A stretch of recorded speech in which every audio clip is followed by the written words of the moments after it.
Andy, my dude, have you heard of the magical website builder known as Squarespace? Ugh, not another Squarespace ad. I feel like every podcast is sponsored by them. Hey, don't knock it till you try it.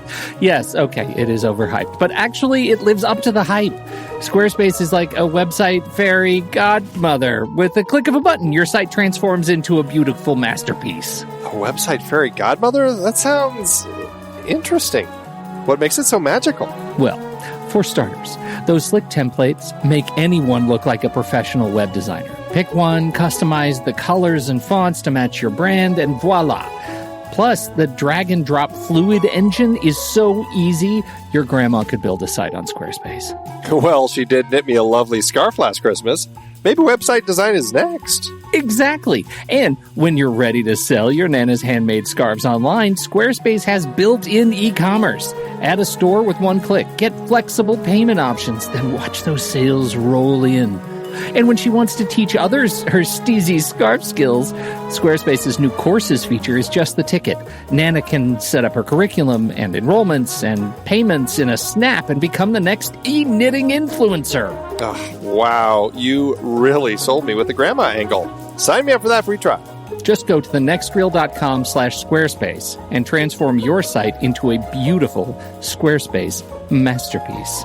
Well, thanks, Pete. Even though it's overhyped, Squarespace actually sounds perfect for Nana's site's needs. Appreciate the warning on the ads, though. I'll brace myself next time I listen to a podcast. Anytime. Let me know if you need any help getting that site up and running.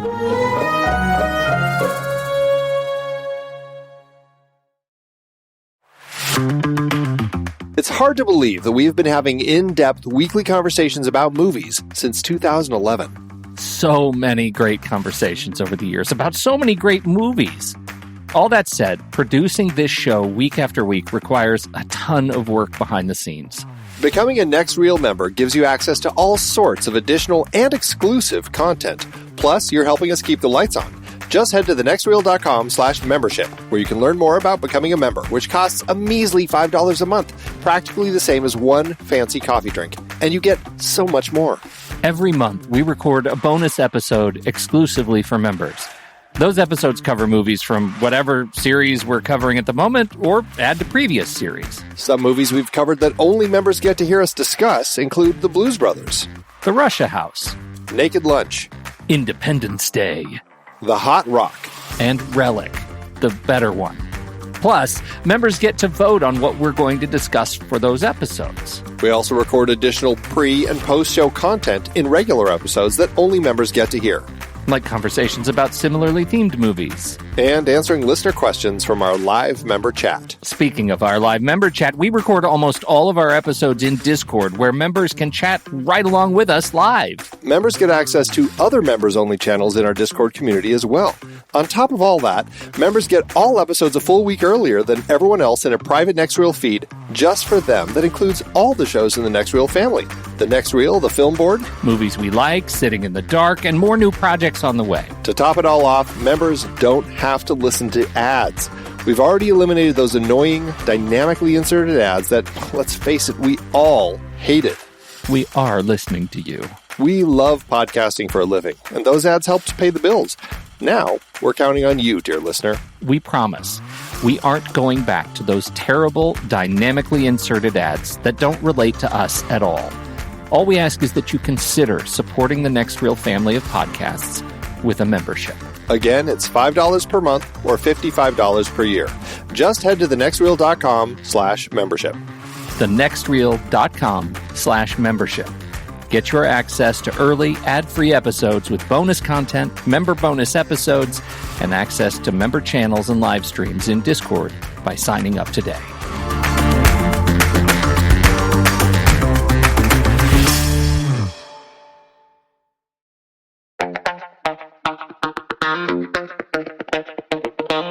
I'm Pete Wright. And I'm Andy Nelson. Welcome to The Next Reel. When the movie ends, our conversation begins. We're gearing up for our next season to begin. Season 13, to be exact. That's right. And all season long, we'll be looking at past awards categories and discussing the nominated films. We're kicking off our new season with a series looking at the 1940 Academy Award Best Picture nominees. But back in season 5, we discussed 6 of the 10 nominees. Because of that, we're releasing those episodes now so that you can get ready for this series.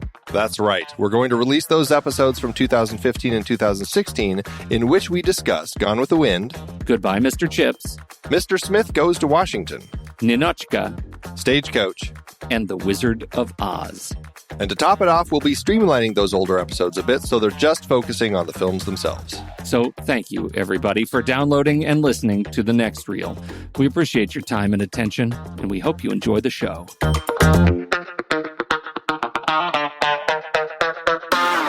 So, Pete.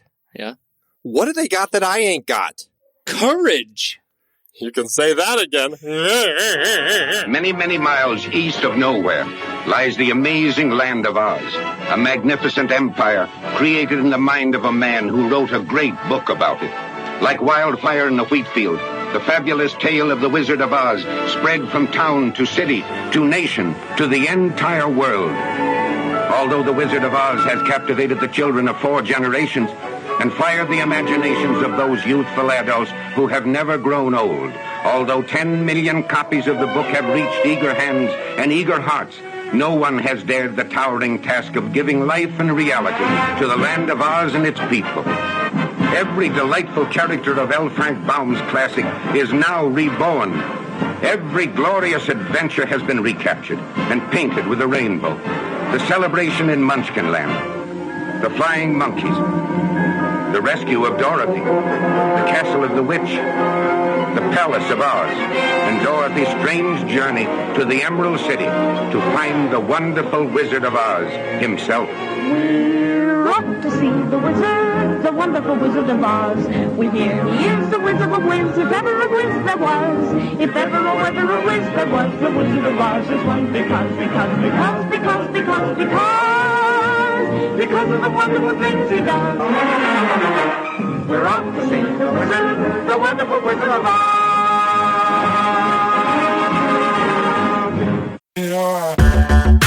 Andy, can you believe we've almost hit 700 episodes of The Next Reel?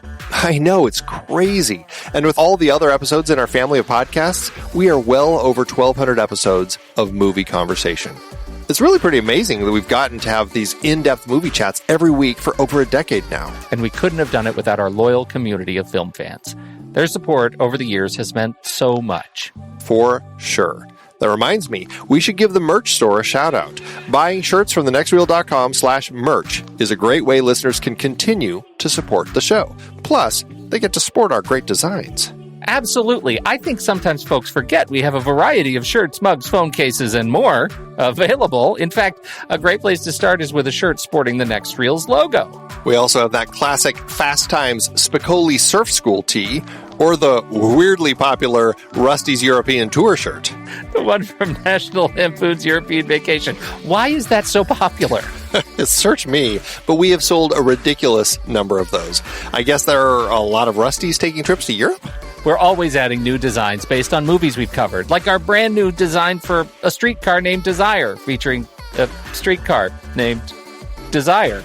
So if you want to rep your love of TNR and films, head to thenextreel.com/merch. Every purchase helps us continue to have these weekly in-depth conversations. So visit thenextreel.com/merch today. And as always, thanks for listening and being a part of the Next Reel community. We've got lots more great movie chats coming your way. 1939, Andy, The Wizard of Oz. Oh, yes. The tale of a young murderess misused by a community of gleeful cowards for her uncanny skill and naivete. Her dog is also present. It's true. Yes. I guess, is it fair to call her a murderess? Is she intentionally dropping her house on this poor woman? Was she not sent to dispose of the witch? Wow. That is too funny. This is we actually watched this as a double feature, Wizard of Oz and American Psycho, in my house. That should have been really a series. Oh, man. Too funny. I really love this movie. I mean, it just, I don't know. It's one of those movies that it's always worked for me. And as a kid, it's just something I really connected with. And as an adult, I still connect with it. I can easily just sit back and watch. And yes, as somebody who can look at stuff critically now, as opposed to when I was seeing this as a young child, there certainly are some, I guess you would call them kind of just story points and issues that I think probably I don't think work as well. But to be honest, those are in a movie like this, I just don't know how much I care. And it's really hard for me to accept any critical side from my brain when I'm watching it. I just kind of turn that off and just go with it. I'm with you. I don't know. I don't want this to be a complete, love-in for Wizard of Oz, but it's one of those movies that just sort of, as soon as the music starts, it just kind of greases the skids for me to turn off that the hypercritical part of my brain. And I find that it just touches. It's such a beautiful kind of textbook cinematic story. It sort of hits all of the right points, and that with the incredible color and vibrance and the crazy voices. And, I think learning more about it in research for this conversation has just made me love it and sometimes question it, but love it mostly even more. The script is from Noel Langley, Florence Ryerson, Edgar Allan Wolfe, it came together with a lot of people. Those are the credited writers. Yeah. I mean, Langley ended up being the 14th writer who had worked on this thing. I mean, there were a lot of people who came and went as they worked on this thing, kind of fashioning the script. But yeah, the three people who ended up receiving credit are Langley, Ryerson, and Wolfe. It's a funny thing, this film, because it was also, directed by a number of people, many uncredited people. And usually when we have films that cross that line of having too many people in the writer's chair cooks. And too many cooks, the movie ends up confusing and just crazy. And in this case, I'm, maybe just the journey itself was such a crazy acid trip that, that didn't matter. Yeah, although it's funny, I made a note that it was very funny that George Cukor, who spent a little time on this film, although didn't actually shoot anything, but it really was kind of his second film in 1939 that was shot in black and white with a fashion show by Adrian in glorious Technicolor right in the middle. That's a great connection. It was, it's very funny that that ended up working out. And I think George Cukor, I don't know, I feel like he ended up getting the short end of the stick in 1939 because he kind of, he helped out a little bit here. I think that was good. But then he went to do The Women and, he helped out on Gone with the Wind, but that didn't go so well. Didn't work out, yeah. Well, poor George, but in the end, the film that came out of it was terrific. It's an adaptation from the book, the series of books. I have not read any more than the series, than that part of the series by L. Frank Baum. But have you read the book? When's the last time you hit the book? I actually have never read the book, and no, and I know L. Frank Baum wrote 14 books, 14 Oz books. And then since then, it has been just a series that has been continued by many people in book form, in graphic novel. I mean, it's never really ended. I think the official Baum, family has kind of sanctioned a good number of those books. And, I actually just picked up for my kids on the Kindle, you can buy for like the entire set of all 14 of Baum's books for like $4. So I just got all those, and now my daughter started reading them. So that's great. Fantastic. Yeah. Oh, I'm going to have to look into that. What do you hear about changes from the book? I mean, did they? How much of it has been mutilated for screen? It's one of those books that I think that it's fair to say they followed pretty closely. I think there are some changes throughout. I mean, inevitably there are going to be changes that have to get made, and things like in the book the shoes were silver, and they changed them to ruby slippers for the movie, and really that was because of the Technicolor, and silver just didn't show up very well in Technicolor, and so they wanted a color that was a little more vibrant, and decided to do it with ruby because that would pop so much. And the whole Kansas, the bit in Kansas, kind of the open close of the film, that was really an addition to this film, because in the book, I mean, I think it's like, the third page, all of a sudden the tornado comes and whoosh, she's gone off to Kansas. And in the movie, they kind of treat it like the whole trip to Oz is really a dream.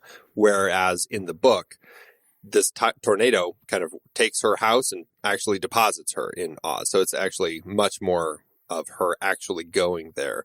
And all the stuff about, the different connections of, the three farmhands to her three friends and the nasty Miss Gulch to the witch, all that stuff was just kind of, stuff that was added.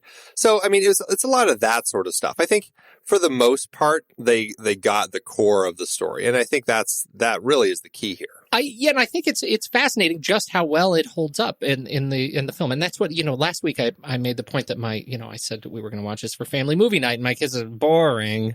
Turns out it wasn't. I think they really, really enjoyed it. What is it that you think connects with such a wide range of, such a wide demographic? Why is it that you and I can be so well connected to this film and so can our, young kids?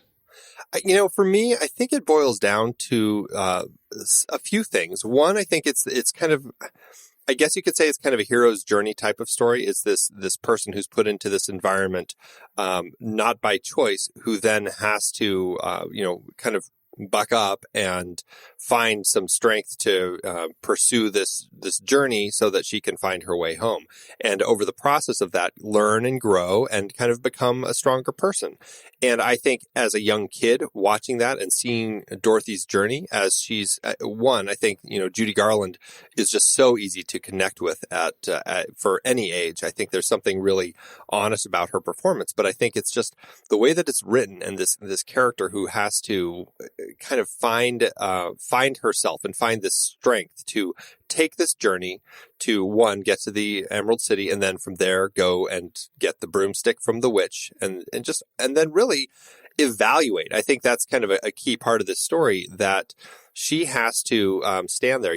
When Glinda comes down after Dorothy misses her balloon ride, Glinda comes down and talks to her and it's like, you weren't ready at the time and you had to really learn about why, what it would take to go home. And Dorothy has to kind of talk about it and realize the importance of home, the importance of, and not just home. I think home is kind of a grander thing, not just like the physical presence of her home, but it's the core of being with those people that mean something to her. And I think that message is another key thing that people can so easily attach to is what does that mean to you, and finding that place in the world. And that's really what this film is about for me. And I think that's why people from all ages can connect to it so easily. Yeah. I mean, we're teaching kids you can get what you want by killing the elderly. Hell yeah. What I think is so wonderful about it is that, some of these moments, I think when we meet these the characters early on, they have such really kind of nice, naive, young sort of conversations with Judy Garland, with Dorothy, as we meet the farmhands and as we meet Auntie Em, and then we get to go meet Professor Marvel, and he takes advantage of her. Early on, and we get to sort of see what is that really what they do with the as he's staring into the what is that thing, the crystal ball. It's fantastic. How is he taking advantage over there? Well, I mean, he's like tricking her. He says, close your eyes, and then he's looking at her picture, and he's looking at a picture which he's like taking advantage, he's like demonstrating what it is to, quote, sort of read somebody in an inauthentic way. Well, yeah. If this was a less innocent film, Professor Marvel could have really turned this film into Room. That you took it darker than I intended. I wasn't quite sure which direction you were going with. No, that was yes. Room was darker than this was not. That was, you were responsible for that. In the international iTunes comments, blame Andy. That was on me.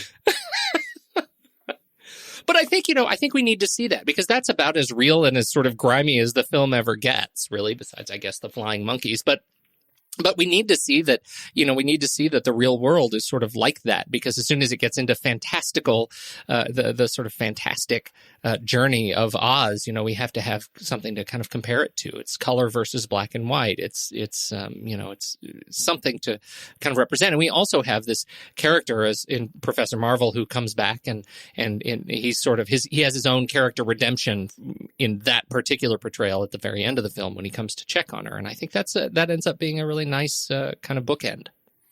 Yeah, and I think what's also important is that they structure this film with such broad characters that are big, and I think that also helps people really connect with them.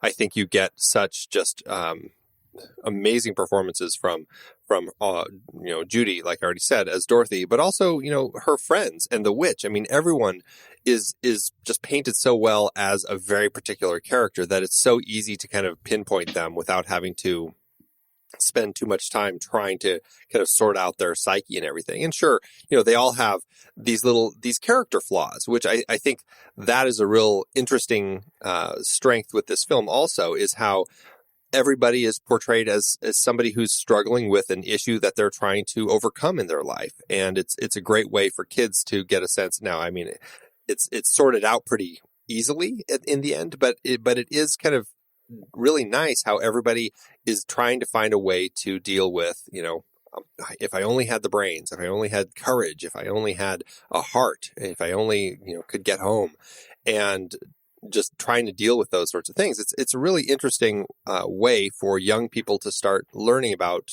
how you can, make changes to yourself and improve yourself. Yeah, I think so.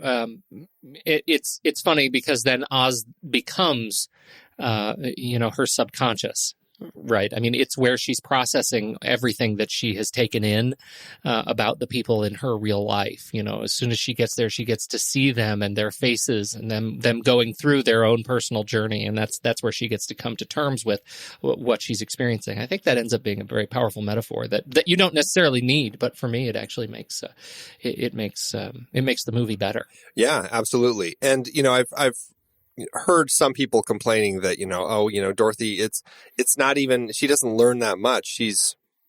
She kills this witch completely by accident. It's all this happenstance situation. She's trying to put out this fire because the witch sets Scarecrow on fire, and she's trying to throw this bucket of water on that and ends up getting the witch wet, and the witch dies. And it's just one of those moments where it's like, okay, the antagonist dies really easily. But that's if you also look at the witch as the antagonist. I think really the wizard is largely the antagonist of the film, and the witch is kind of a sub-antagonist, if you will. I mean, obviously it's a key character, but really her battle is with the wizard and trying to get home. And I think that the learning moment for her happens after she's left behind in the balloon, like I've already said, and having to really kind of sort through those things. Right, and she and her friends had to use their wits to like break their way through the curtain that was both the metaphorical curtain and the character curtain of the wizard to actually get him on their side and turn him. I think that's a really good point. And it's easy to mistake the witch as the antagonist, but she's really not. She's another obstacle in the journey. Yeah, but man, what a great obstacle. Yeah. I mean, you talked about how, Professor Marvel is kind of the worst of it, but man, the witch, I mean, she just says some things that I'm like, man, yeah. What is it like, the thing, pocket full of spears, and, it's, we'll torture them slowly, or, just the way that she says these, yeah. Man, no wonder when they, were re-editing this film, they had to cut out a lot of the witch's lines because kids were so terrified of her that parents were having to carry them out of the theater. Oh, I love it. That's pretty good.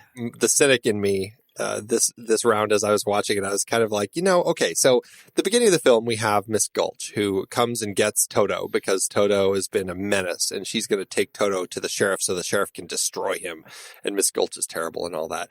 And then as she's driving away on her bicycle, Toto hops out and runs back to Dorothy. Well, yes, the dog is so threatening that we put him in a light wicker basket. That's right. But I love how, if you pay attention to this film, it's like, okay, so there's a tornado, Dorothy gets knocked unconscious. When she comes to, everything's hunky-dory. But if you think about it, okay, so Miss Gulch is probably going to realize, after the tornado, that dog got away. I'm going to go back to that house and get him. it's like, okay, so is that the end of Toto then? Is Toto going to die? Like, post Wizard of Oz, she comes back and gets Toto and takes him back in a lockbox and throws him into the water. Like, what happens? Andy, I think we all know that the next day, Toto went off to live on another farm with the family. Right. And that's all we need to tell the kids. Yes. Don't tell them, children. No, Yeah. this is what happens when you're adult and you start thinking about these things too much. Oh, it's terrible. It is terrible. I also thought it was funny that this is like a precursor to Lassie and all those films where, you know, you've got this dog that barks and everybody just kind of understands what the dog is saying. When Toto comes up to Scarecrow and Lion and the Tin Man and starts barking, and they know, oh, we got to follow you because you know where Dorothy is, and they just run off with it. It's like, I love that. I love that that this is kind of the cinematic start of that. Yeah. That's right. And she doesn't have very many friends. Like, we don't get to, so she hangs out in a barn all day. Yeah, just hanging out with the farmhands. Yeah.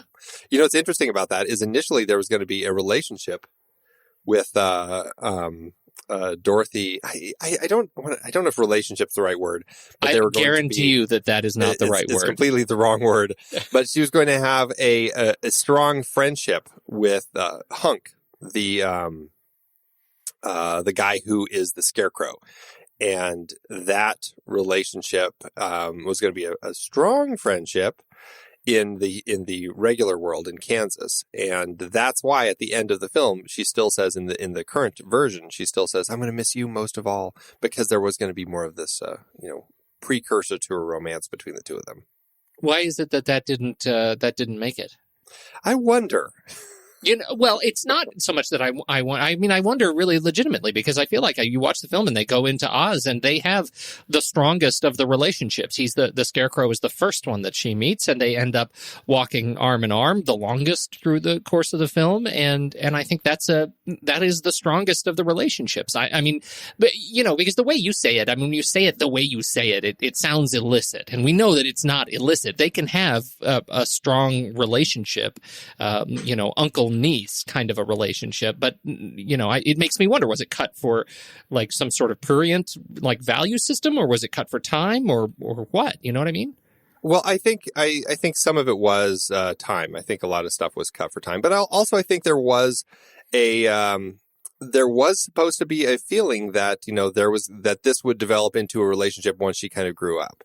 I mean, that's kind of what I read about it. So I don't know. I'm not saying it's an illicit relationship that was supposed to happen right now. It was just supposed to feel like these two, as she grew up, it was, you know, he was the guy for her. Okay. I don't know. That's a little weird to me. All right, I'll give it to you. I think that's why they cut it, because it's just weird. Well, and maybe it would have been different had it been Shirley Temple playing Dorothy and not a much more mature-looking Judy Garland. Yeah, I think that also does it. You know, I don't know why all of a sudden this strikes me as the relationship in Phantom Menace, but it's the same sort of thing. It's like, you know, I have a hard time buying that Natalie Portman fell in love with Jake Lloyd. If Jake Lloyd was portrayed by a 12-year-old like he was initially scripted, I would have had an easier time buying that they could have fallen in love, you know? Yeah. No, I don't know why I'm comparing Phantom Menace to Wizard of Oz. I was going to say, as it is, I think you regret that comparison already. I do. Oh, dear. Okay, can we talk about Victor Fleming now? Yes, Victor Fleming, a.k.a. Mr. Fix-It. So this guy was a former stunt driver. That's awesome. A professional race car driver gone film director. He is a really fantastic guy. And, you know, I think he's one of those directors that you just don't give a lot of credit to. But he's pretty spectacular. I think that you look at kind of his body of work, he's got a lot of good stuff in there. 50 credits through 1956. And some of them I have seen and like very much. But some of his best work was as a cinematographer, and starting in the early 1900s, 1916, 17, he did a number of films as cinematographer and then director for the early Douglas Fairbanks films. What do you like so much about him? You know, I think he's a director who just has a solid sense of storytelling. I think what I've gleaned from watching this and Gone with the Wind, both of which he is, responsible for in 1939. This is a guy who can come onto a project, and he just seems to have a strong sense of storytelling and how to tell a story, whether it is an incredible epic about the Civil War and people in it, or if it's a fantastical film that's aimed in kind of, I guess you could say, in the world of kids, but can really tap into the magic and the just the characters and the strengths in both of those stories and find the right way to tell both of them. I think the fact that he did both of these films just is a real testament for what he can do. And knowing that he came onto this film as, I believe, the third director. Richard Thorpe was first. They weren't very impressed with him. I think he worked for 9 or 10 days, and they had to stop production because Buddy Ebsen, who at the time was playing Tin Man, had to leave the production because he got aluminum dust poisoning from the aluminum dust they were painting him with, kind of foolishly at the time. So at the same time, they had to stop production to let Buddy Ebsen go heal up and find a new Tin Man.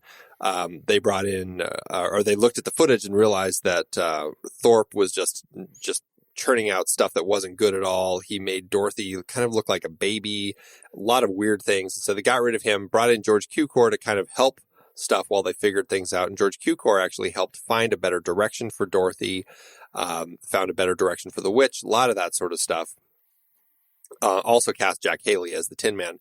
And then they brought in Fleming, and he had like days to prepare for this film. And he jumped on just whole hog, went full steam, and worked for months cranking out all sorts of great stuff. He did all the stuff in Technicolor, and then he ended up having to leave because he got the call to head over to Selznick's to do Gone with the Wind. And so he did all the Technicolor stuff, and then he had to leave before he could do the Kansas stuff. And so actually King Vidor came in to do all the Kansas sequences. And but I think that it's really impressive that Fleming was able to just tap into exactly what this film needed, the way that the actors needed to perform, the way that the story needed to flow, and get it all right to create an incredibly magical world. Because I'm hard pressed looking at this and Gone with the Wind and really feeling like there was a lot of like he was just pulling the same tricks in both films. I think he does them both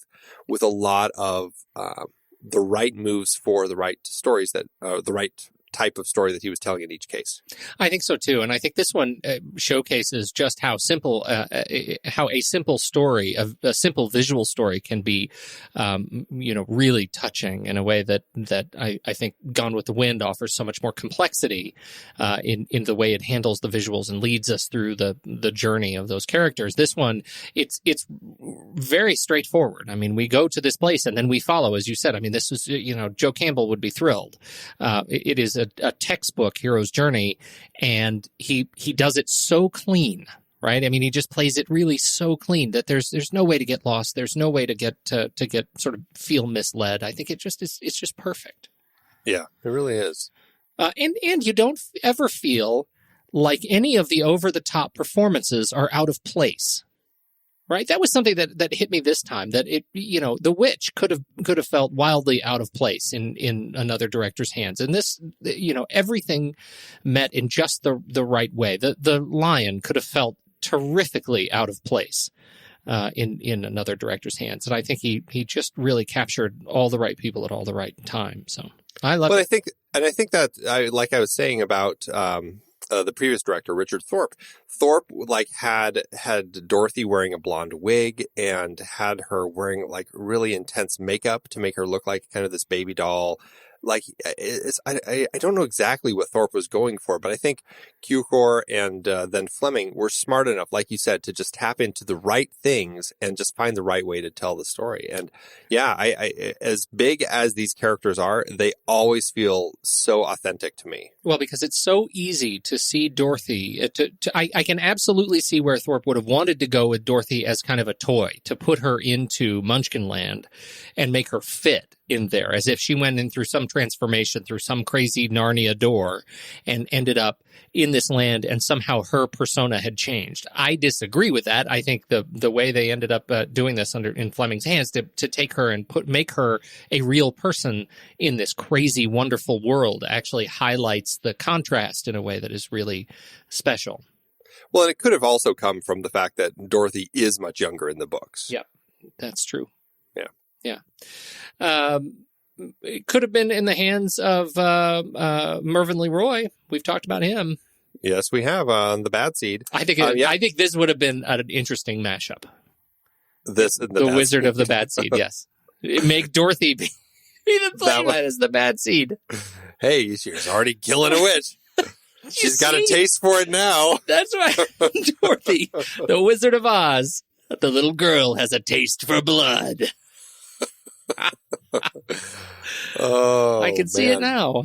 That's pretty funny. That's great. Glad he didn't get to direct. Yeah, he wasn't quite ready. Mayer didn't feel he was really ready for it at the time. And I think it ended up in the right hands. But, we talked about Leroy. He ended up directing. And, he's a guy who did a lot of good stuff. I mean, he started working in the 20s. And so, he's just one of those guys who's done lots of great stuff. And this is just one of them. And I think he was really a solid producer, clearly, because he, as a producer with changing directors, changing actors, all that sort of stuff, found the right people to bring it and bring it to fruition.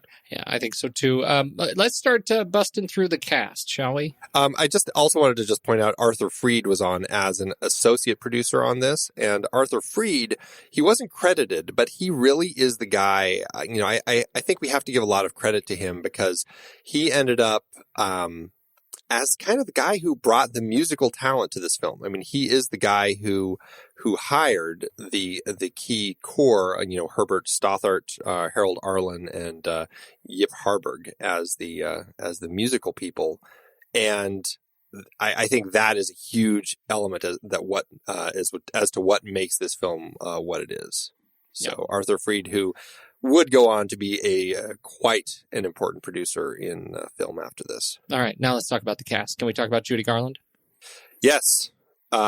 Boy, I tell you, I mean, she is so good. And it's so weird watching her thinking that, I honestly don't know much about kind of like the stories of MGM, if she really was getting all these drugs by the studio, as far as, these young stars, her and Mickey Rooney, that they were giving them drugs to give them energy to work long days, and then barbiturates to help them sleep all night. And, I really don't know how much of that is true, but it's just shocking to look at this young 16-year-old girl who I think is just so perfect for this role. And just, it kind of breaks my heart that it's entirely possible that she was already an addict at this time. Yeah, that's a shame to even think about.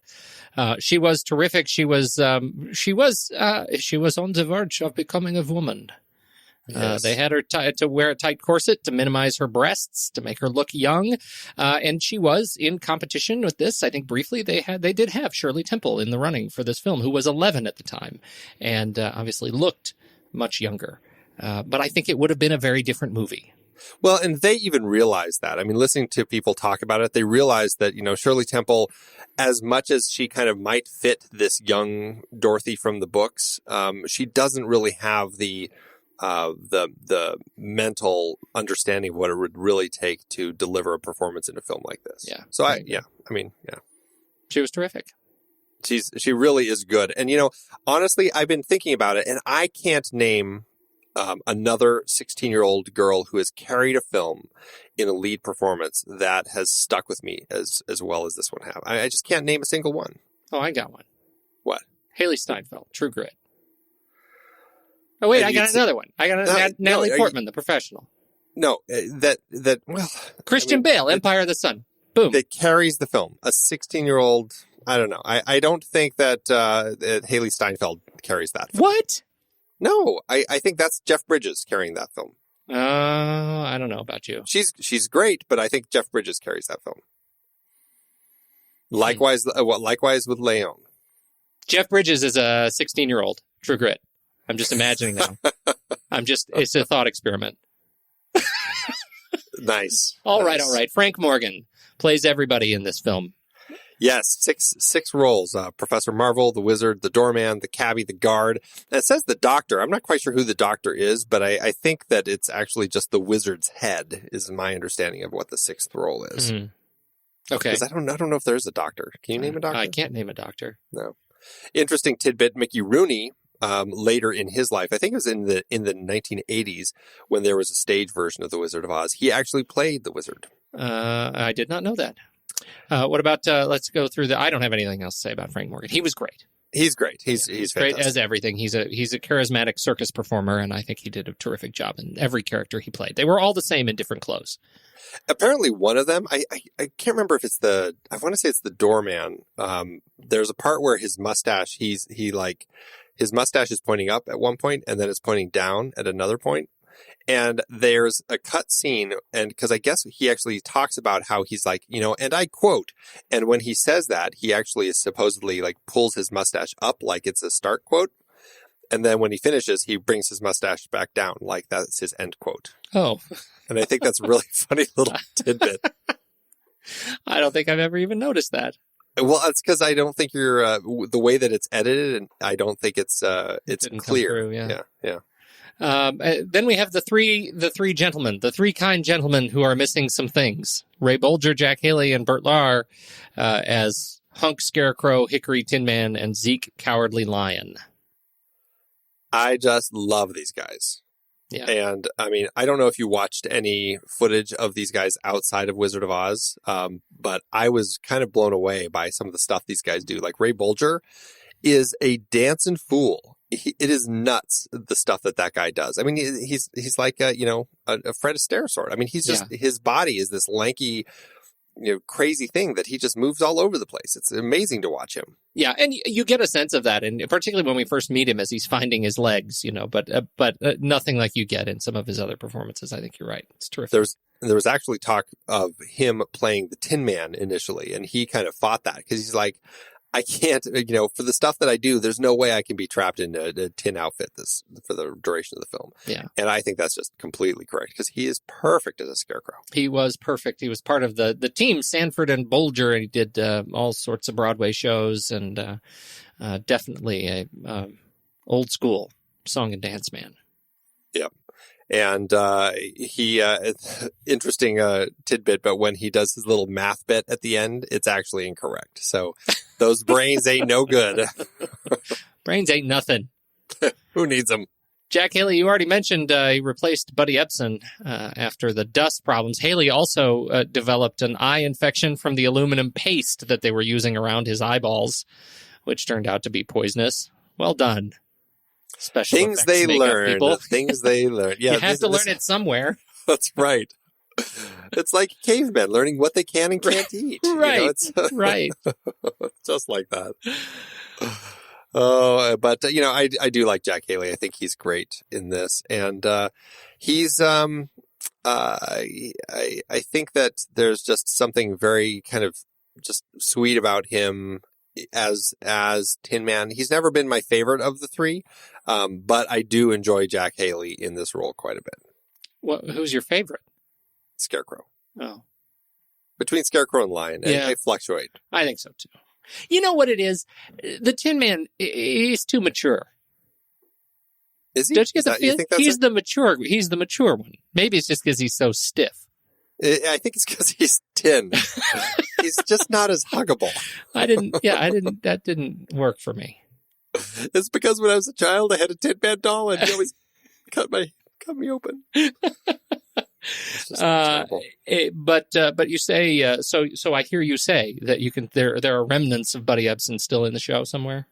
Yeah, Buddy Epson, when they sang some of the songs, and it was the three of them singing We're Off to See the Wizard, you can still hear Buddy Epson because the way they sang it, all three of them were recorded at the same time, and so they couldn't replace Epson's singing in those particular moments with Haley's. So you can still, I think that's the one place you can still hear a remnant of Buddy Epson in the film.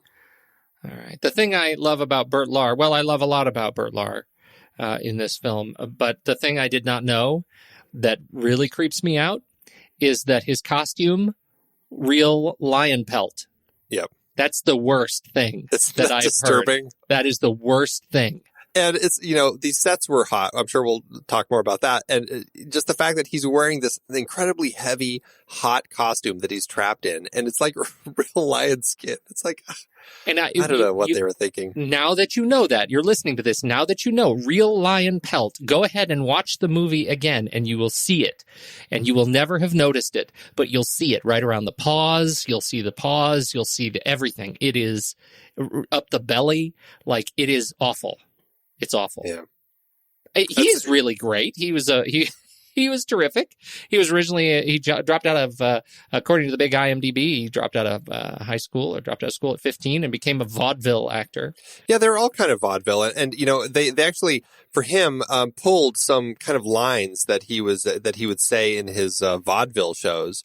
And he'd kind of put them in, they'd find ways to weave them into the script here. As long as it felt authentic to this world, they would find ways. Like there's that part where it starts snowing and he says, what peculiar weather we're having, yeah? Or whatever he says. And that was something that I guess he would say in his vaudeville act. So little things like that. And I love that they kind of did that. It is, it's iconic vaudeville material to start talking about the weather. I can see why they would have wanted to pull that in. A weird thing. It is. And, later in his life, he did start painting lion paintings that I guess it was kind of one of those things that he would do. And, I was poking around the internet trying to see if I could find any. I couldn't find any. I'd love to see what his little lion paintings looked like, but I'm sure they're fun to see. Yeah. And did you watch his potato chip commercials? Yes. Oh, which one's your favorite?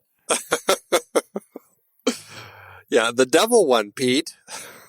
You got to describe it.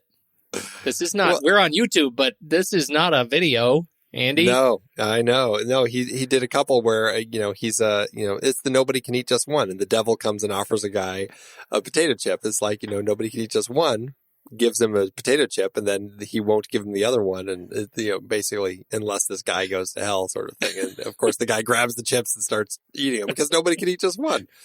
It's terrible. And then the other one is like the most non-PC commercial. Oh my goodness. It's kind of a cowboys and Indians sort of one. And I guess you can just imagine from there. Well, we're big on racial stereotypes here in the next reel. Oh, yes. In our movies of 1939. Billy Burke is Glinda the Good Witch of the North. She's great. I don't have a lot to say about her, but I feel like there was one film that she had been in that I was going to bring up, but I can't remember now. Father of the Bride? That's what it was. Yeah, she was in Father of the Bride. Yes, that kind of surprised me. I was like, oh, yeah. Good talk. Margaret Hamilton as Almira Gulch and the Wicked Witch of the West. I think that she is just one of those people who just really tapped into finding the way to play just a great iconic villain. And I'm sure, partnering with the right director and everything. But, it's funny listening to Margaret talk about getting offered this part. It's very funny because she's a very, very funny lady. And, she had been in love with Wizard of Oz from the time she was a child, first reading them from like the time she was 4. And when they called to offer the part, her agent who called her said, and she's like, oh, well, what part? And they're like, oh, it's the witch. And she's like, the witch? And her agent's like, well, what else? She's just like, oh. But she's very, very funny because she's like, well, I guess with this nose, what else are they going to offer me? So that's awesome. That's really funny because I think had we been watching movies contemporary of this film, I think it would have been really entertaining to see her in that character. I think that would have been one of those terrific moments of seeing an actor out of character. In such a kind of dramatic way. Her makeup was also incredibly toxic. She swallowed some of the green and had to live on liquids for days. Her face was dyed green for weeks and weeks due to the unusually high quantities of copper that they rubbed upon her skin. For and hours and hours. it set on fire also when she was trying. It was, I believe, when they were they had stage elevators, and when she appears and disappears in Munchkinland toward the early part in Oz, when the stage drops out from under her. The first time they did it, the stage dropped so fast that she just plummeted down below, and really almost got hurt. And then so they tried it a second time, and when the stage went down, it didn't work right. And when the fireball went off, it caught her face on fire, and it caught the copper on fire, and the copper just kept burning. And so luckily somebody was really smart and actually had to grab her and pull her off and wipe off all the makeup, so that, because they're like, the copper is just going to keep burning, and it'll just kind of keep burning into your skin. So luckily. That's an awful story. I know, it's terrible. Just horrible. Yeah, there's a lot of injuries making this in early special effects while people are still trying to sort things out. Yeah. Sometimes it didn't go so well. Yeah, good warning. How about Clara Blandick? A brief performance by Clara Blandick as Aunt Em.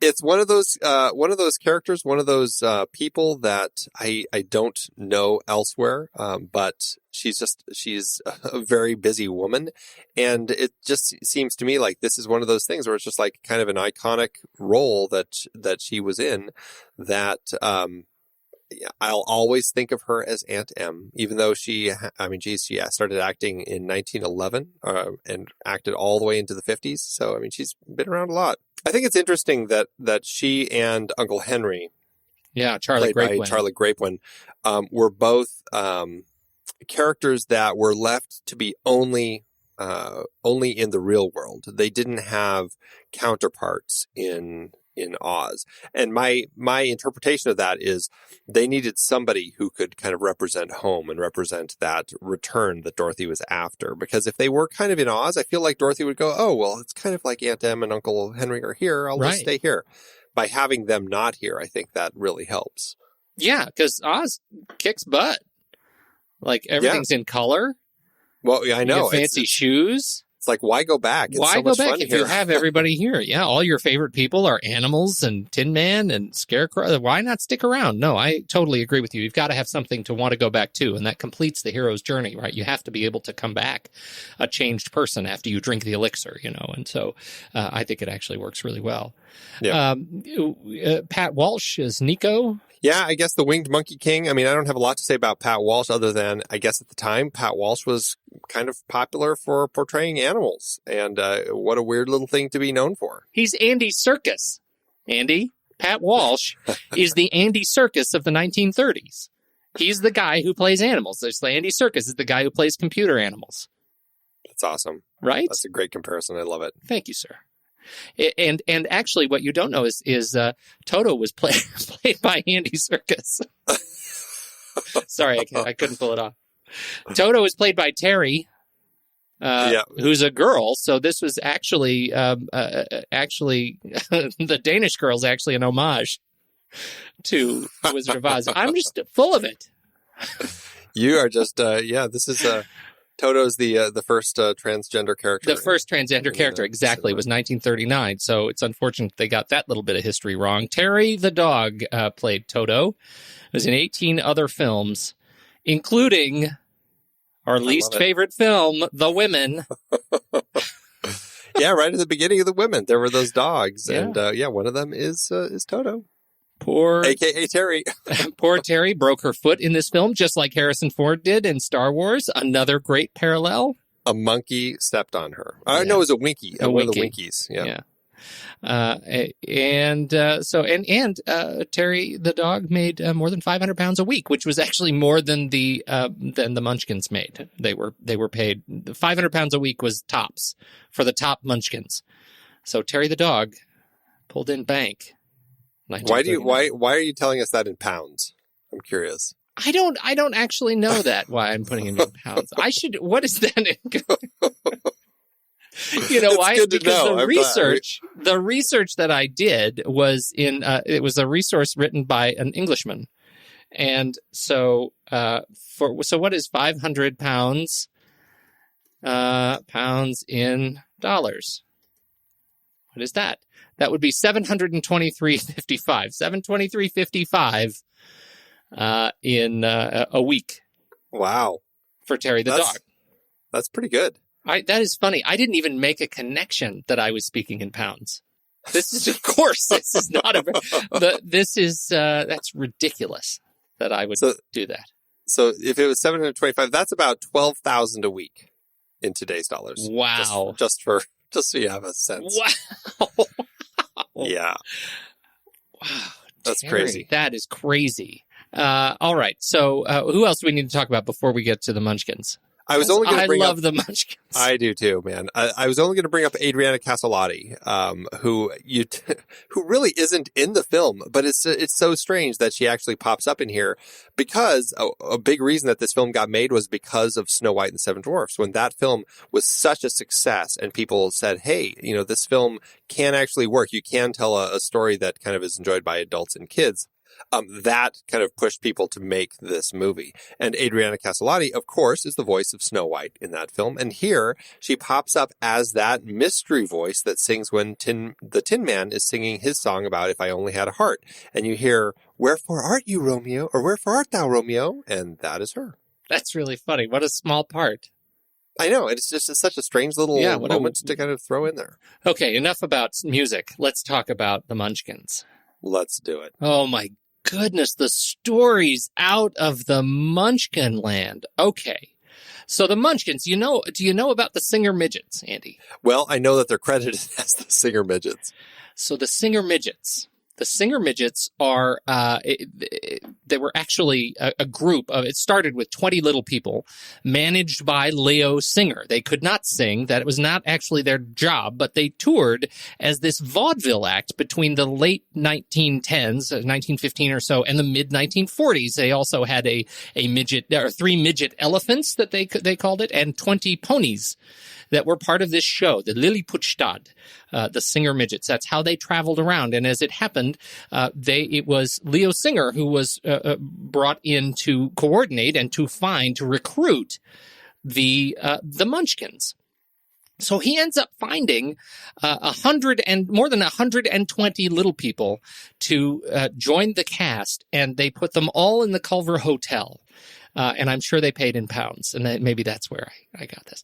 There you go. But the stories that come out of it, who knows? But it turns out that they apparently turned the Culver City Hotel into a crazed, drunken dwarf love-in, they call it. Unholy, this is a quote, an unholy assembly of pimps, hookers, and gamblers. Mervyn LeRoy recalled they had orgies in the hotel and we had to have police on every floor. Though he says later, to make a picture like the Wizard of Oz, everybody had to be a little drunk with imagination. I'm sure that's what the Munchkins were thinking. Judy Garland apparently went on a date with one, but her mom had to go because she was only 17 at the time. And then the one that she went on a date with says, fair enough, 2 broads for the price of 1. Oh, my goodness. I've heard that there's a lot of stories, and I've heard a lot of them are just kind of rumors and myth, and it's kind of turned into this whole thing. I know, but better that, Andy. Can you imagine it? Oh, yes. I think it's very interesting. And I mean, they made that movie Under the Rainbow kind of loosely taken from that, all those stories. And I've never seen that movie. I haven't seen it. IMDb says a visiting dignitary, a CIA agent, a Nazi spy, Japanese tourist, an assassin, and a group of midget actors from The Wizard of Oz all check into an elite Los Angeles hotel called Under the Rainbow. That's funny because it really sounds like the assassin. Yes. CIA agent. Clearly the Tin Man. You see that where was it's going? Yeah. That was Chevy Chase and Carrie Fisher in that one. Yeah. Anyhow, so I find those rumors hysterical. I can totally see it. If I were one of the Singer Midgets, I would have probably gone down that road myself.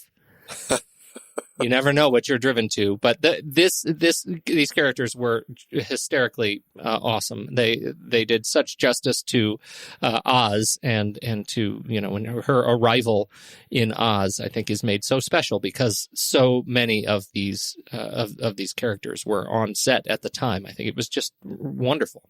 Well, it's a great way to really define a new world, right? She lands in Munchkin Land, and she's surrounded by little people. I mean, it really spells or weaves a really magical spell for a child. I mean, she walks out the door and everything is color, and then second, everybody around her, they're all grown-ups, but they're all short. It's a very interesting way to kind of kick off this trip. Jerry Marin, who is the Lollipop Guild Munchkin, the one in the green shirt, he is the last surviving Munchkin.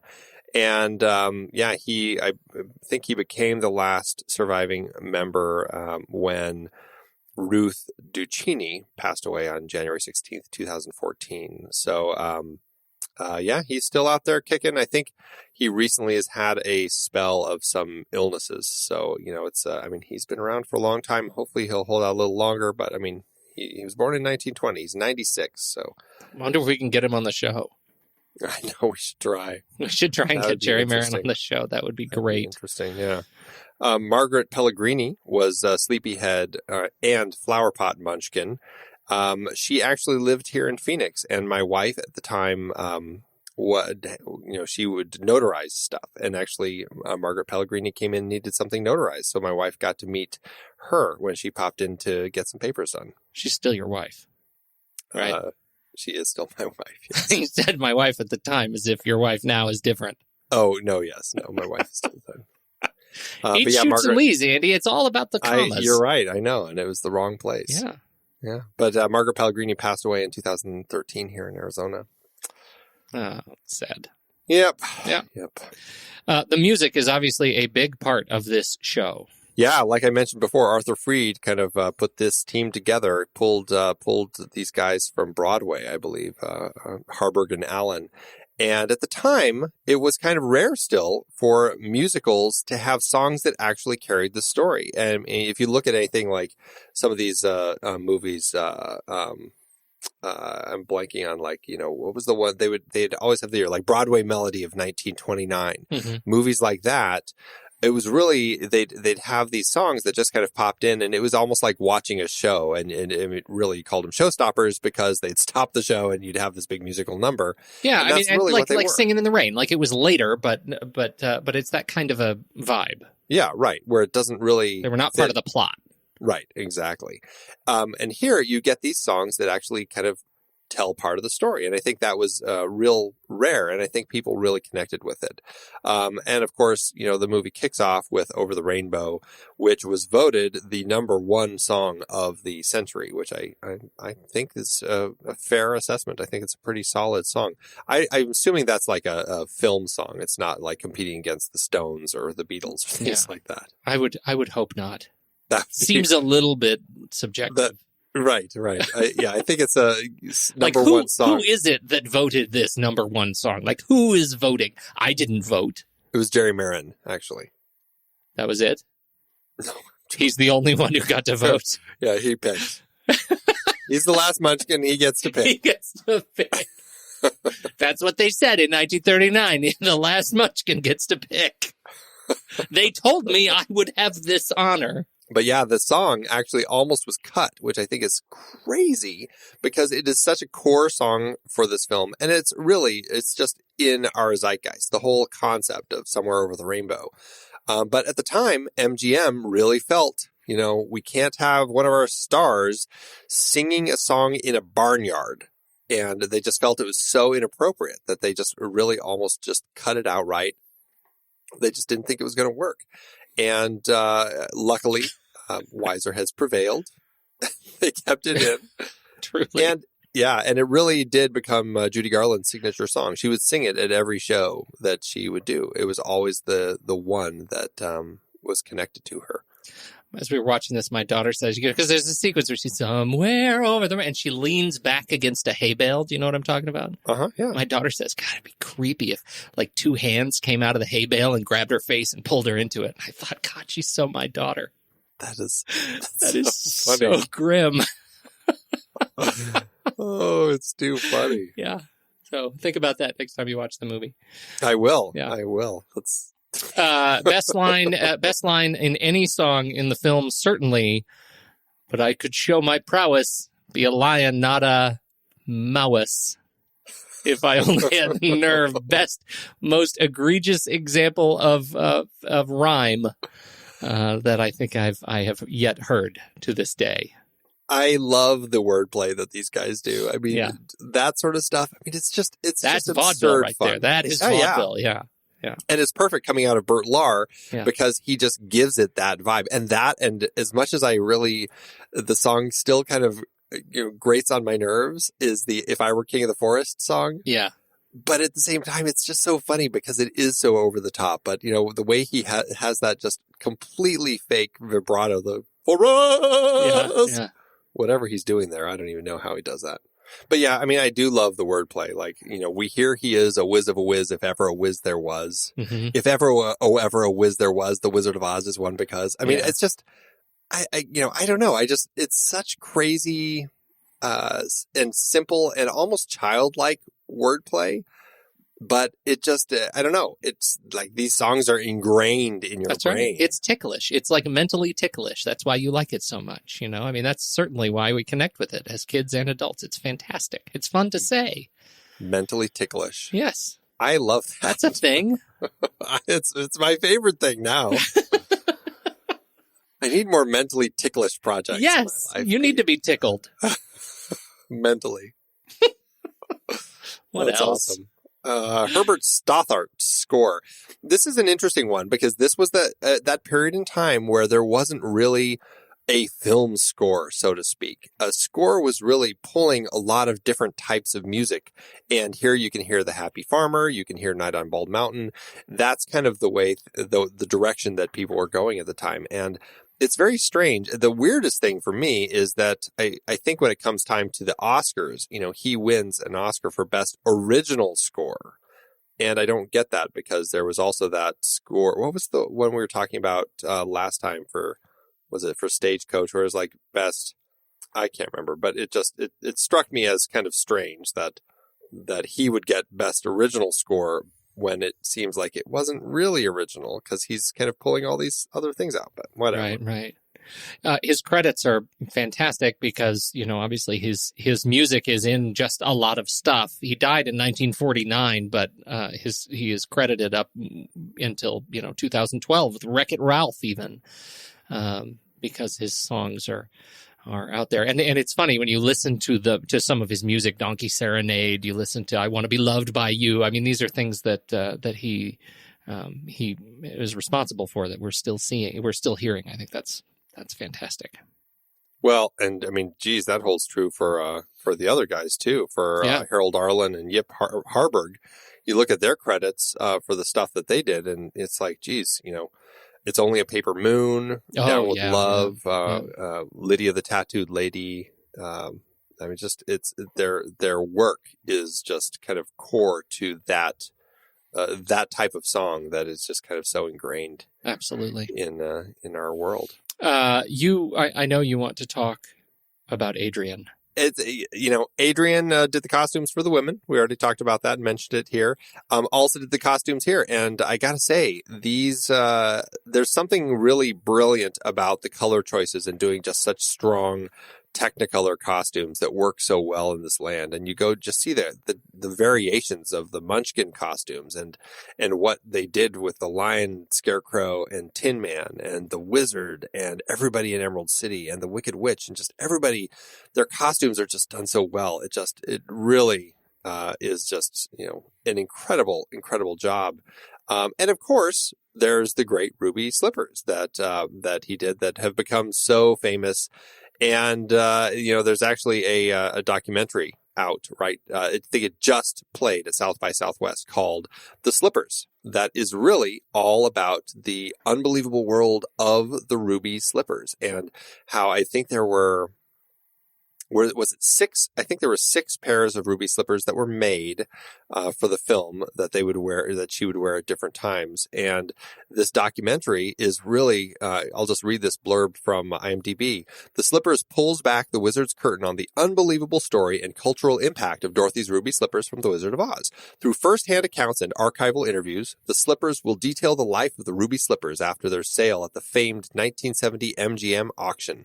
Discovered by costumer Kent Warner, It is unclear how many pairs were found and how many pairs exist. That mystery has only helped to propel the shoes to the forefront of the Hollywood memorabilia market.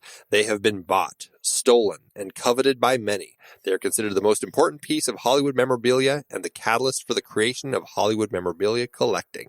It's just crazy. I mean, these things are just a core to, that type of iconic thing that people see as memorabilia. Yeah. I mean, you think of like memorabilia from Hollywood, and ruby slippers just kind of pops into at the top. Have you ever seen a pair of the ruby slippers? No, have you?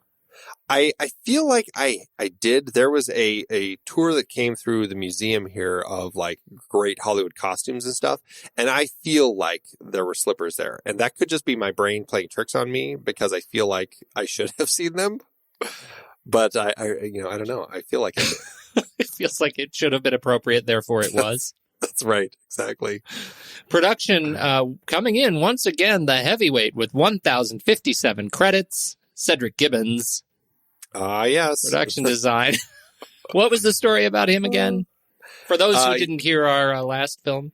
Yeah, he had a contract with MGM where he would get a credit on every film that rolled through, whether he worked on it or not. So that's why he's got 1,500 some credits listed. But really, he only worked on about 150 or so. And this, do we know if this was one of them? This, I believe, was one. He was nominated for an Oscar for this, and I did hear his name brought up a number of times in special features and stuff. So, all right. Well, then he deserves a lot of credit. Yes. This was beautiful. Cedric Gibbons with William Horning. Mm-hmm. And then Malcolm Brown and Jack Martin Smith, I believe, spent some time in here. I love the sets. Again, just like Adrian and what he brought, Adrian, I think that Cedric brought a lot here, and beautiful sets, beautiful colors. I love just the look of it. They did a great job here blending real sets and matte paintings and painted walls, like when Dorothy is leaving Munchkinland and she's dancing along the yellow brick road, and she's really dancing up to a wall. And if you look, you can kind of tell that there's a point on the yellow brick road where it suddenly doesn't.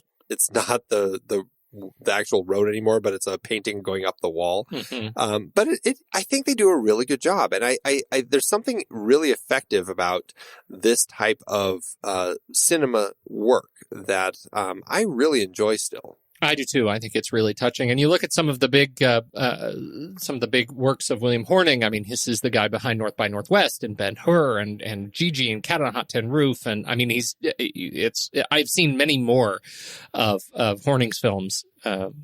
Certainly than Cedric's, but many more of them that strike me as sort of iconically expert in this kind of work and really displaying this world and the world of these sets in a way that is sort of magically, impossibly perfect. Yeah. The Emerald Palace interior, largest set at the time.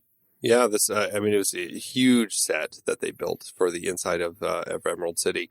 It's a pretty magnificent set. I mean, this is when they have the horse of a different color rolling them through in the carriage. They have them all getting fixed and stuffed and cleaned and all that sort of stuff. All that's happening. That's a pretty impressive set. And I mean, you can almost kind of tell that it's just a big set because they didn't. It's green. They just kind of painted it all green. But I still think it works nicely. The horses were covered in flavored jelly powder. Right. Apparently, all of the horse sequences had to be filmed really, really fast because they kept licking it off of each other. That would have been awesome. Oh, that's a head slapper. Why did we not think of that? That is so funny. Anyhow, they should have done the Tin Man in exactly silver flavored jelly powder. Oh. And the witch painter in lime. Oh man! They should have invited us on this set. See, we got to all figure it out. Why was there the birds bug me? Do they bug you? Why is there a toucan in Oz? There's no toucans in Oz. There's no toucan in Oz. There's no toucans in Oz. And there's it looks like a secretary bird walking around the little the Tin Woodman's, the pre-Tin Right? Woodman's, back when he was just a woodman of his house. There's like a secretary bird kind of poking around back there. Yeah, they were trying to find a way to make these sets look a little more, feel more like they were actually outside. So they borrowed a bunch of birds from the, from the LA Zoo, and just kind of had them walking around on the set to give it a feel. But it's interesting because this film looked so bad for so many years because people were watching old copies and just the TV versions and everything, that it's these birds that actually are what people saw hanging, or they saw in the tree. And that's what actually started the rumor of that, there was this munchkin who had hung himself on the set. And if you're watching, you can see the body kind of hanging in the tree and kind of blowing in the wind sort of thing. And it was actually one of these birds. And you never really could tell because the copies looked so bad until they did this amazing restoration, which in the is last beautiful. decade or so. Oh, it's just an unreal restoration. It really is. But, and now it's like so clear that these are just some random birds wandering around on set. It's just so funny. I'm waiting for the cleaned up, restored version of 3 Men and a Baby to see what was behind the curtain. What's behind the curtain? This thing was edited by Blanche Sewell. What do we have to thank her for? Just a lot of great stuff. I don't know. I'm curious about the story of Blanche Sewell and how much at the time editors, what control they had over storytelling, or were they really just kind of button pushers? I'm not quite sure of the story of Blanche, but I know that, she was involved in the almost cutting over the rainbow or keeping it. And I'm not sure which side she fell on that. But also, there was this musical number that was put in at a point called the Jitterbug, and you may recall a line that the witch says when the monkeys are getting ready to head out to go catch the Dorothy and her friends, and the witch says, "Don't worry, I've sent a little insect ahead to help slow them down," or something like that. And that's what she's talking about, is this little jitterbug that, I don't know, I guess the whole point of it would bite you, and then it would make you dance. It would make you dance. Did you watch the Jitterbug, the scene? No, I didn't. I read about it. It's pretty terrible. It's, I don't know. It's the Jitterbug, and it's just the silly scene that, it just didn't work at all. It was shot from, kind of a home movie camera, so you don't even see how it really was supposed to look. But, the musical number I think was weak. I think I'd like to say that that's part of the reason why they cut it. But what I heard, they cut it because they felt the Jitterbug tied too closely to the modern dance, the Jitterbug, and they felt that it would date the film. Yeah. Yep. Well, that was a good choice. I agree. Good call. Cinematography by Harold Rawson. Yeah, we like him. Sure do. He does good stuff here. I think there's some great camera moves. There's a lot of amazing Technicolor work, and considering that the Technicolor cameras were like 500 pounds or something nutty like that. I mean, this film, when she lands in Munchkinland, there's this amazing crane shot that starts when she walks out of the house, and there's a cutaway to her reaction shot, but then it goes back to this shot as she kind of walks out of the house into the streets of Munchkinland, and the camera pulls. It just kind of goes up and floats through the trees, over the brook, and kind of comes over to the Yellow Brick Road area, and kind of turns back to Dorothy. And this is an amazing, beautiful move that just kind of gives us this sense of this world that we're in, because you don't get shots like that in Kansas. And it's just a great way to kick this part of the film off. It's like the equivalent of an IMAX camera, right? I mean, today, right? Those cameras were gigantic. They were just huge. They were just enormous beasts to trundle around with. I mean, it was a 3-strip Technicolor. You had three reels filming at the same time. Right. Oy, I can't even imagine. Well, you shot your first film on one, right? Oh yeah, that's all I use. Can we talk just a little bit about the effects? Yes. Especially the tornado. I mean, all the effects are impressive, but every time I watch the tornado, I'm really just kind of blown away by how awesome it still looks. Yes. How did that? I mean, so technically, what I understand, and I tried to find something on this. Did you watch any video? Did they have any behind the scenes of how they did that? They talk about how they did that. The behind the scenes that they have is just kind of showing the actual like raw footage of it. And so it actually starts off just not moving at all and goes to a point where it's moving and spinning and kind of destroying things. That's what I saw. And what I understand is they had a wire frame and they wrapped it with pantyhose, and then they put it underneath a long set that was large in the distance, and they tied the bottom of it, of the funnel cloud, to a car that they then drove back and forth on a line just across the set. And so that's what made it kind of move and bend as they had it spinning from the top. I have a hard time picturing how that works, and I haven't actually seen it, but apparently they did that all on a giant soundstage. Yeah, I had a hard time figuring it out too, because the way they were talking about it when I was listening to them was there's something about how it was like in, I don't know, the bottom of it was in something that when it would go, it would spit up all the dust and everything to make it look like the stuff on the ground. And I don't know. All I know is I'm just blown away by that stinking thing every time I see it. And not just the tornado, but really, I mean, everything involving the tornado. That scene, like just what as she's running up to the house and you see the tornado in the background and she opens the door and the door just flies off into the air. Yes. It's, it's like great stuff like that just works so well to give you this real sense of this danger that she's in. Yeah. Crazy. And then it goes into a screened, projected kind of, as her house is flying, we get projections of funny things kind of flying by the house. But, and we kind of figured that out. But the stuff that's really noteworthy is figuring out how they do that tornado, how they do some of those movement effects at that point, I think was really great. Glinda, Glinda in her bubble, I think is a cool example of that, just using sort of double exposure and the witch melting through the floor, putting a giant hat on her so it looks like her head is shrinking. I think that ends up being really cool. What were some of your favorites?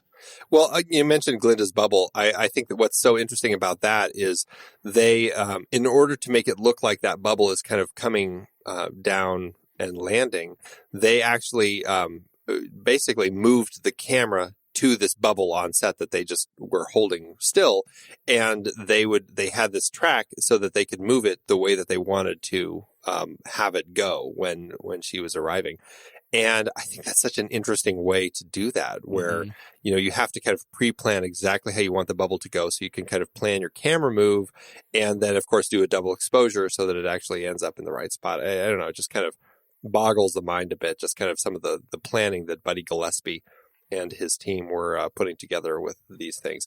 And the skywriting also, when the Wicked Witch is writing Surrender Dorothy in the Sky, that's all done with like a little tiny ink thing in liquid. And they would kind of just they would stick the tip of this thing in liquid and just kind of write the words. And it would, I don't know what sort of liquid it was that would kind of hold it in place, but it would kind of keep the words there. Just really fascinating. I love that, and effects, the thing about effects is they're always trying things new. Even today, they're always trying to go, what can we do to kind of, push the boundaries a little bit and do something new that people haven't seen? Back then, I love that they're doing that also. I mean, even just things like the footlock that they have for Tin Man when he's dancing and he does that lean where he's kind of going left and then goes right. I mean, I don't know if the footlock was something that they had been doing a lot before this, but I don't know. They're still doing it in things recently. Even, the thing that pops into my head when I see that is Michael Jackson's Moonwalk. Was it Moonwalker? Yeah, Moonwalker. That's right. Yeah, in Smooth Criminal when he does that lean, and it's just it's a cool move, and it's just it's something that's been around forever. Pretty cool stuff. So we've already talked a little bit about the restoration, which is beautiful, especially since we're coming off of Stagecoach last week, where the restoration is just generally terrible. This is one where it's just, this is really, it's the film that's been seen by more people than any other film, is from what I've read, like over 1 billion people. This film is clearly well loved, and MGM and all the different people who have kind of had control over it have done a really good job of keeping tabs on as many elements as they could. And when they did the restoration with all the 3-strip Technicolor, they were really able to figure out, interestingly, as they go through the different strips, the 3 different colors, if there's something that's amiss in one of them, they can pretty clearly determine, hey, that's obviously dirt. It's not something that's in the others. And they were able to find a better way to map what should come out and what shouldn't. And I mean, boy, it looks like it was just shot yesterday. This film is just stunning to look at. It is beautiful. It's impossible to believe, really, that it's been, 80 years almost. Yeah. Crazy. It really is. Yeah. How'd it do in terms of awards?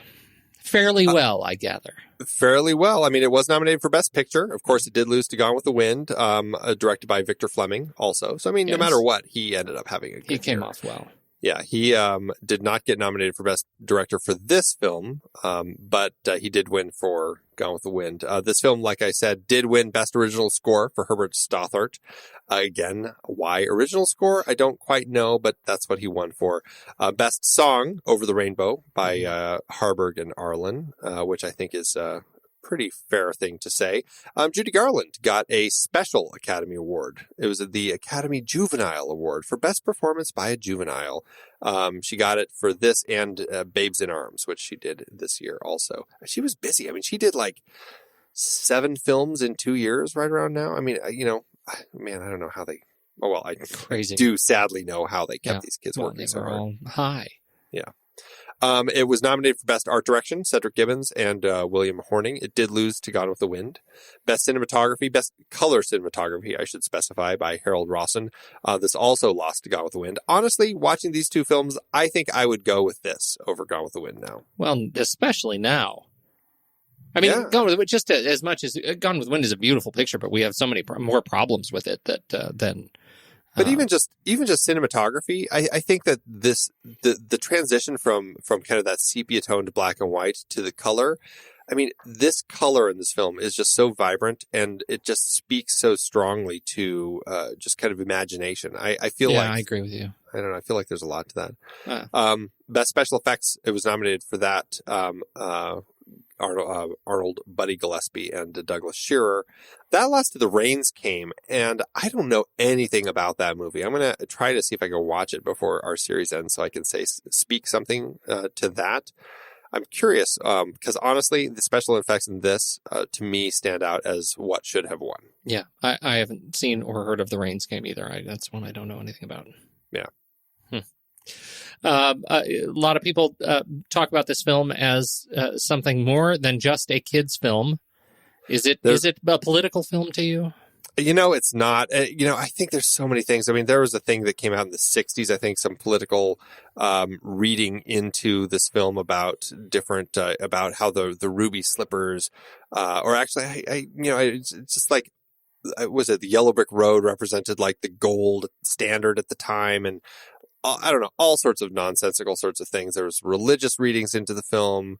Religious groups certainly had problems with this film. There were feminist views of the film. There was,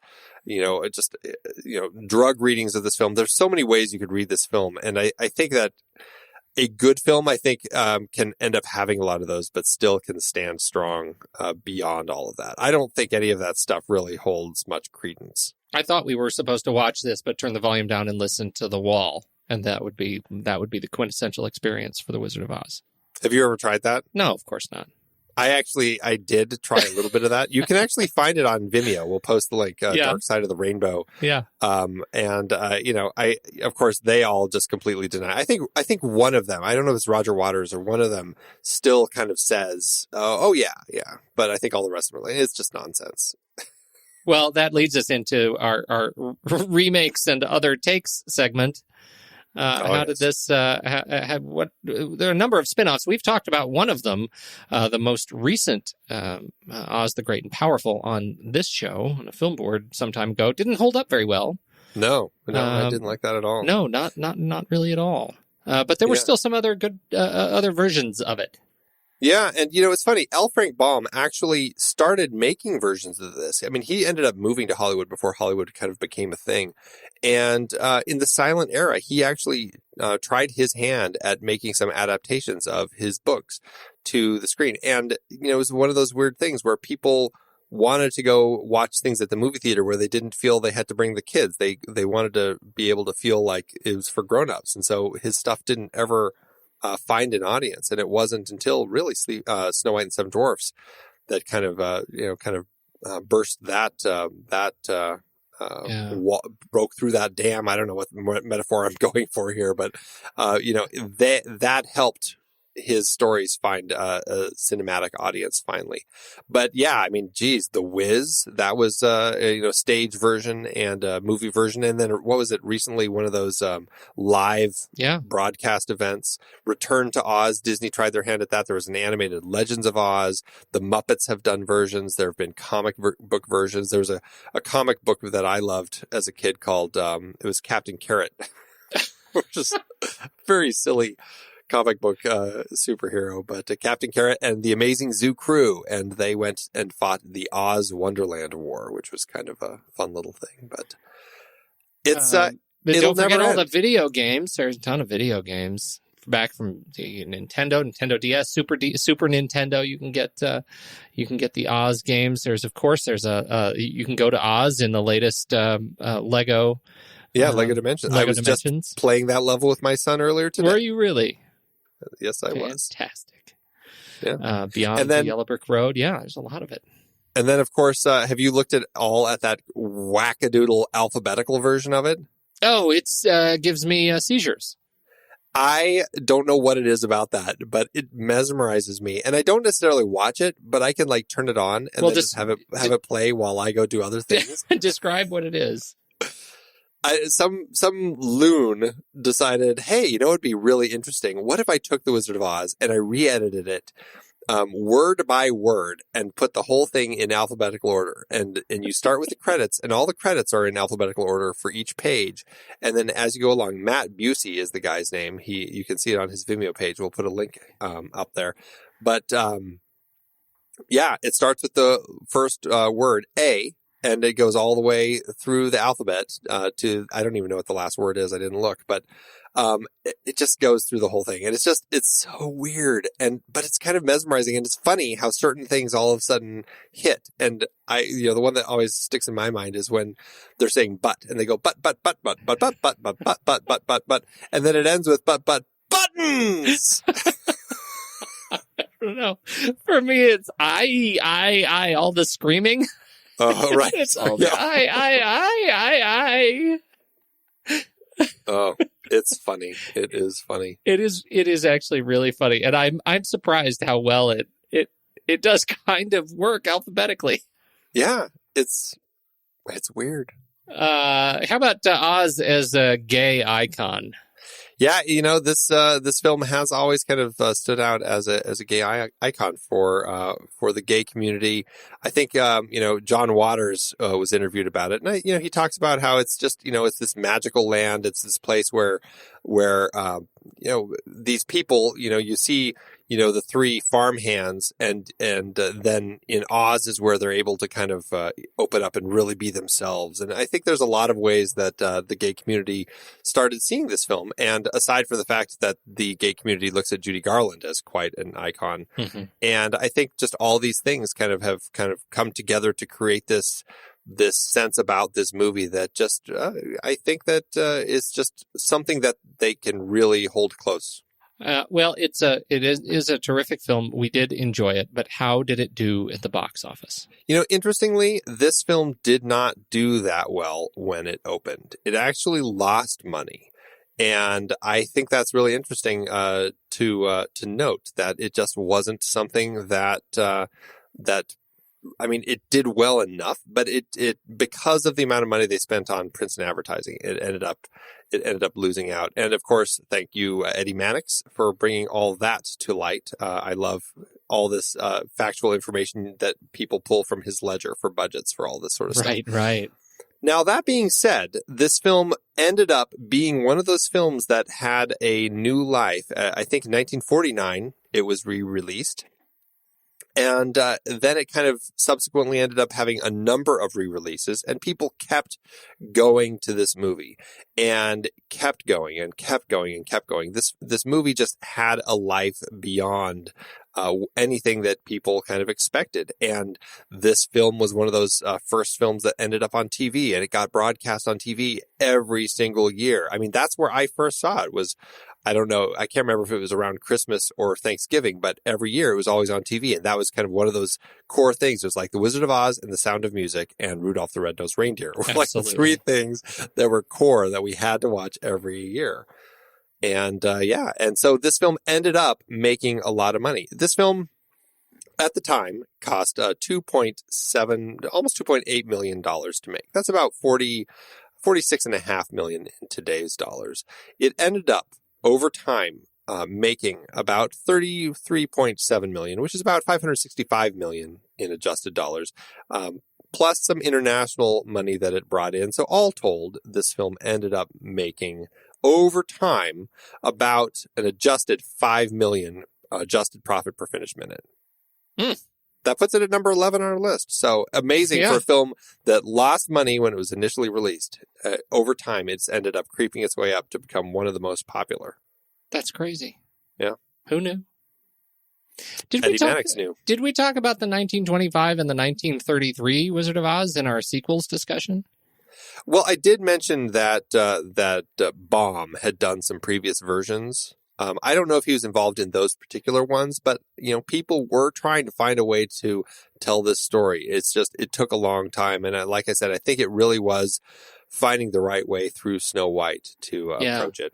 I just can't, it was only when I looked at them in order that 1925, 1933, that's not very far apart from 1939. Like that's a timeline that you can see people throwing that particular spaghetti at that particular wall over time to see if they can make it work. And it's sort of surprising in that light that they kept trying to get through over that hump, even in 1939, that they hadn't given up on it. It's like Fantastic Four. If we keep throwing money at it, one of these days we'll get it right.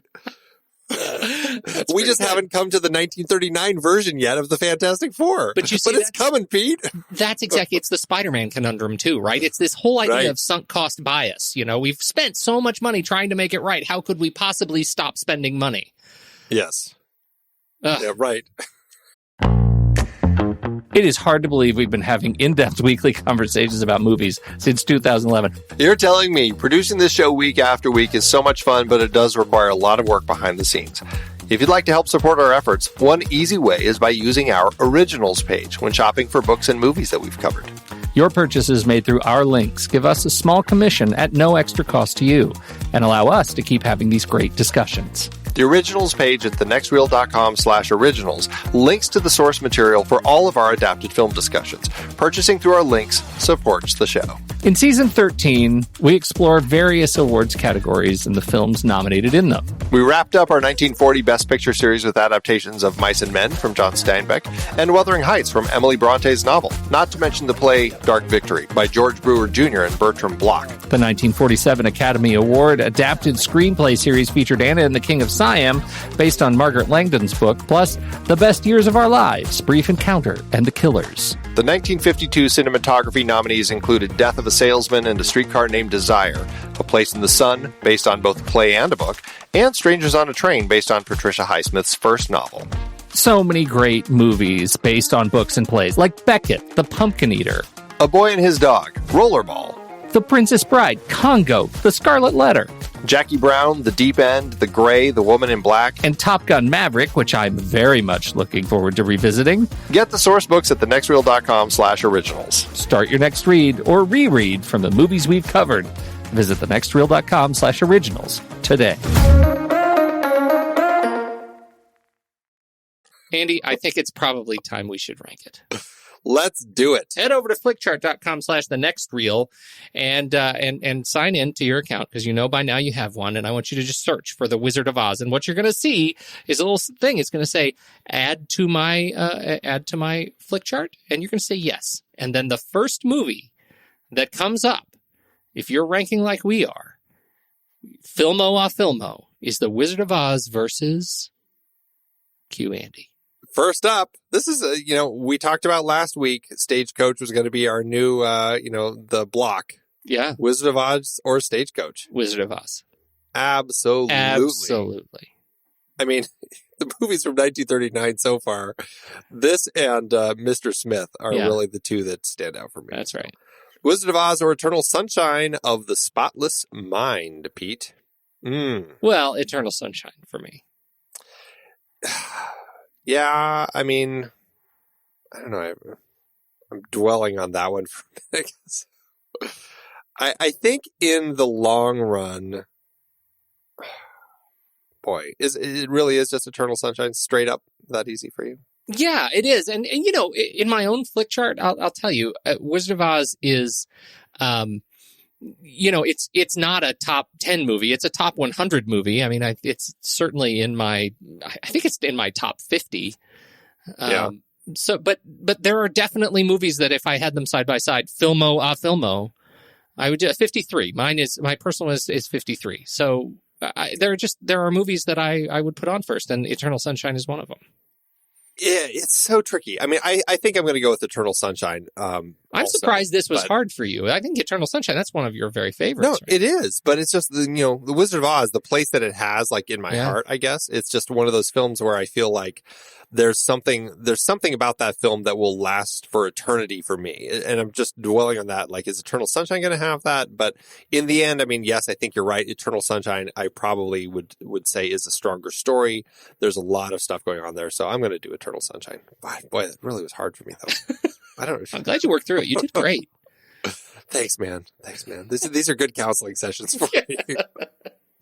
The Wizard of Oz or Sunshine, little Danny Boyle space action. I'll give you Wizard of Oz on this one. Yeah, this is the Wizard of Oz for me. The Wizard of Oz or what is it going to be? The Wizard of Oz or About a Boy? Wizard of Oz. Boy. Really? Yeah, I love About a Boy. I mean, that to me is like just such a perfect kind of that kind of romantic comedy, just character relationship sort of film. I'm going to say Wizard of Oz, though. That's a tough one for me. I'm having a tough time with this one. This is really traumatic. It is. The Wizard of Oz are for a few dollars more. This was your favorite. Yeah. I'm going to go a few dollars more. Your favorite of the trilogy. Yeah. I'm going to go Wizard of Oz. Really? Yeah, if it was, because mine was Good, the Bad, and the Ugly. If it was Good, Bad, and the Ugly, I would probably pick that one. Oh, okay. So I should feel okay about this, about going to the mat on it. Yeah, and I'm a little torn because I'm feeling like I may actually say for a few dollars more now. The more I think about it. I'm having a really traumatic time with this. I love this. Oh my goodness. This is just delightful. No, it's torture. I'm going to stick with Wizard of Oz. Okay. Whew, but yeah, well, let's do it then. All right. Okay. 1, 2, 3. Paper. 1, 2, 3. Scissors. 1, 2, 3. Paper. Great minds. 1, 2, 3. Scissors. Oh. One of us had to break. Exactly. The Wizard of Oz or the Outlaw Josie Wales. I'd do Wizard of Oz. Yeah, Wizard of Oz. The Wizard of Oz or Sleepless in Seattle. I have a hard time seeing this not scratching the same itch for you. Yeah, it really does. This is tricky. I'm going to say Sleepless. I don't care. I would do either one. You can have it. Okay. I don't care. Wow. That's a first on this. I don't care. Oh, man. All right. Well, is that not an appropriate answer if we're sitting down and all we have is 2 aged VHS tapes of Sleepless in Seattle and Wizard of Oz? You have to make a choice. And you tell me you have to pick it. I say I don't care. We're not going to watch a movie. Is that the deal? You have to pick. It was a hard one. I picked for you. Yeah, whatever you pick. Yeah. Well, I obviously picked for you because otherwise we'd be going to the mat. Over I don't care and exactly. Your choice. It's crazy. All right. Well, hey, we're at number 62 on our list. All so right. I think that's good. I feel like it could have been higher, but top 100 film. Yeah, it is up there. This film is really up there. All right. A top 100 film and a 2-hour conversation about it What are you going to do? I think it's clear that we love it. I think it is clear that we love it, and that it has a rightful place. It is a movie of innocence and wonder, and it is beautifully put together, beautifully restored, and it's just a treat to watch for the whole family. And I can say that without any drip of insincerity. Absolutely. What is your what does this do for your Letterboxd review? I imagine for you it's 3.5, 4 stars. I mean, it's a 5-star for me, but I know that this has been difficult for you. So it has been difficult, but it's a 5-star. I mean, are you kidding? This is just like one of those films that just is burned into my brain. So this is a perma 5-star for me. Perma 5-star. Yeah, it'll never drop. This film it just is impossible for this film to ever drop stars. It's just, this is a perfect example of what cinema can do. All right, I'll take it. I think that's all we have to say, Andy. So for now, I've got to go to bed. Very well, I'll bide my time. And as for you, my fine lady, it's true I can't attend to you here and now as I'd like, but just try to stay out of my way. Just try. I'll get you, my pretty, and your little dog, too.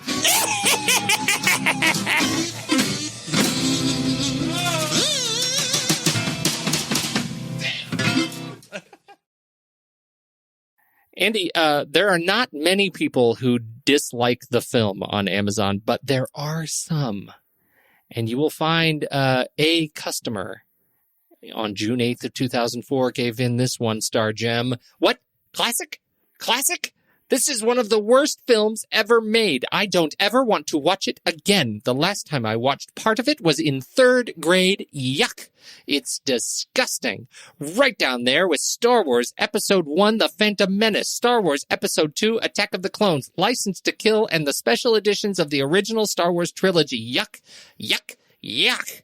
If anyone says, hey, watch this film, schedule an immediate root canal. If anyone pays you to see it, jump into a live shark's mouth.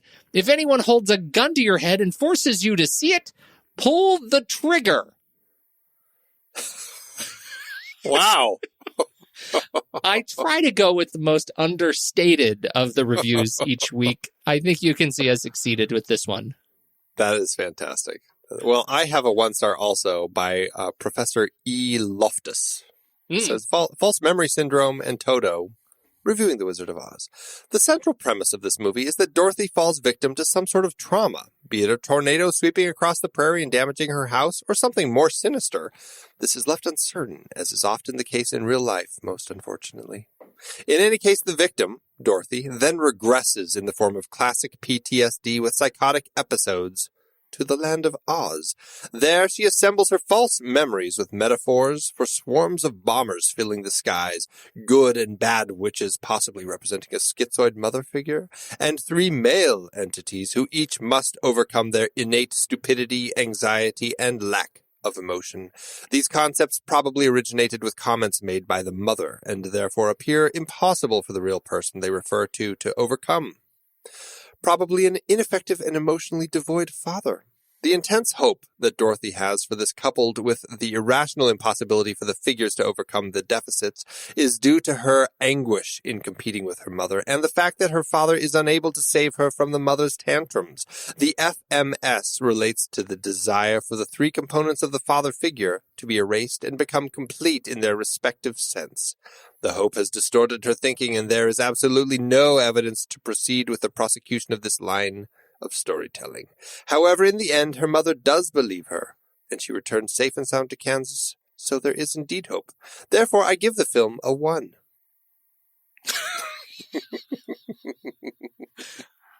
I don't know what their intention was with that. I do not know. Especially because Dorothy was raised by her aunt and uncle, not her. I guess Dorothy is her Aunt Em is her mother figure. Or is the mother supposed to be the mother, Glinda, that she sees in Oz, and the father figure, the surrogate father figure, the 3 male figures, the Tin Man, the Scarecrow, and the Lion? I have no idea, Pete. I just really have no idea. I think Professor E. Loftus is putting a lot of interesting, misdirected thought into this film. Wow. Thanks, Amazon.